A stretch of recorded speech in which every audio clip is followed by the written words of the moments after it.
Praise the lord. ఈరోజు మనము దైవజనుల చేత వాక్యం విందాము.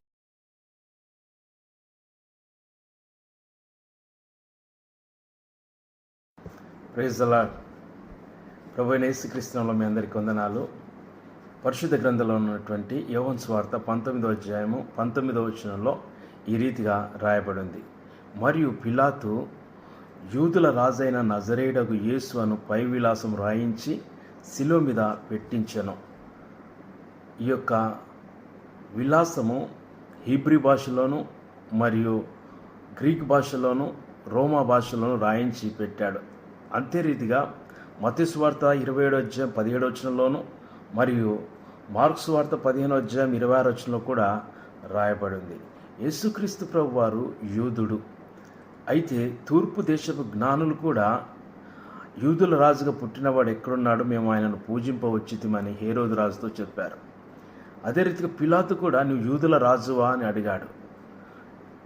అక్కడున్న సైనికులు కూడా యూదుల రాజా నీకు శుభం అని చెప్పి మోకాల్లోని ఆయన అపవాసించినట్టుగా వాక్యములు తెలియజేస్తుంది. అయితే ఈ యొక్క శిలువమానుపై ఉన్నటువంటి INRI ఈ విషయాన్ని గమనిస్తే ఐ అనగా యూదియస్, ఎన్ అనగా నజరేనోస్, ఆర్ అనగా రెక్స్, ఐ అనగా యుఎస్. ఇక్కడ ఆర్ అనగా గమనించినట్టయితే రెక్స్ అనగా రాజు అని అర్థం. అయితే ఎవరైనా జన్మించి జీవించిన తర్వాత రాజు అవుతారు. కానీ యేసుక్రీస్తు ప్రభు వారు ఆయన జన్మించటంతోనే రాజుగా జన్మించారు. రాజుకు పరిపాలించే అధికారము ఉన్నది కాబట్టి ఆయన పరిపాలించగలిగిన సామర్థ్యుడు. కాబట్టి రాజు అనగా అధికారం కలిగిన వాడు.